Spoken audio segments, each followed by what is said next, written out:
So I'm doing chapter 3 on empathy. In the chapter, it just talks about how John Elder, with people that pass away that he didn't know or they got killed, at the beginning of the chapter, he kind of laughs when he heard that Eleanor Parks' son got hit by a bus. So he kind of just laughed at it, and they were like, "Is that funny?" Um, So in here, it just talks about how they're logical thinkers and how they can't relate things that they're not with someone that they're not close to. So the passages that I'll read is, uh, but now I know, and I figured it out myself. I didn't really know Eleanor, and I had never met her kid, so there was no reason for me to feel joy or sorrow on an account of anything that might have happened to them. But here's went on through my mind that summer day. Someone got killed. Wow, I'm glad I didn't get killed. I'm glad Vermont and my parents didn't get killed. I'm glad all my friends are okay. He must have been a pretty dumb kid playing in the train tracks. I mean, getting ran over by a train like that. I'm glad I'm okay. In this passage, you can just kind of see how he doesn't relate, like someone died. Well, it's not my family, so why should I feel bad for them?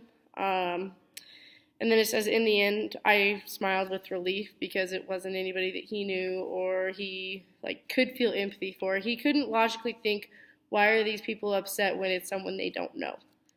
Another passage that connects to it is I have what you might call logical empathy for people I don't know.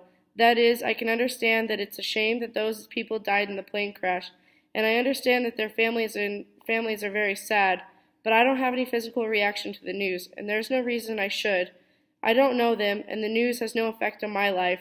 Yes, it's sad, but the same day thousands of people died from murders or accidents, diseases, natural disasters, and all manners of all causes. I feel I must put things like this in perspective and save my worries for things that truly matter to me. As a logical thinker, I can't help thinking based on evidence that many people who exhibit dramatic reactions to bad news involved strangers are hypocrites. That troubles me.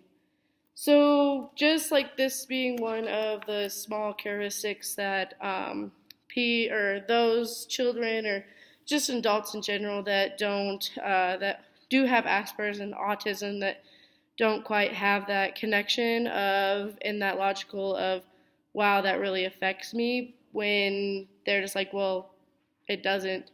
I think we as teachers, we can help them understand why those people feel empathy for others that they don't know that it's something dramatic that may have happened to them.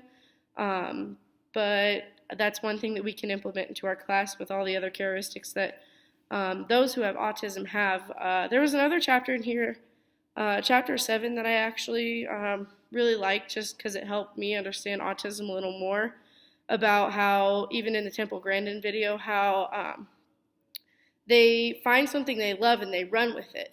So if we as teachers can find something that they love and put it into a subject and implement into our class, that will allow them to run with what they know and learn from it, because they're going to read, they're going to do all sorts of research, and they're going to know it like the back of their hand. Whereas we give them something that they aren't interested in, they're not going to process and they're not going to want to learn. And I think we as teachers can be like Mr. Carla in the Temple Grandin video, Mr. Carla in the Temple Grandin video, who helped Temple learn and grow as a student and as an individual. And I think we as teachers, we can do that for students with autism.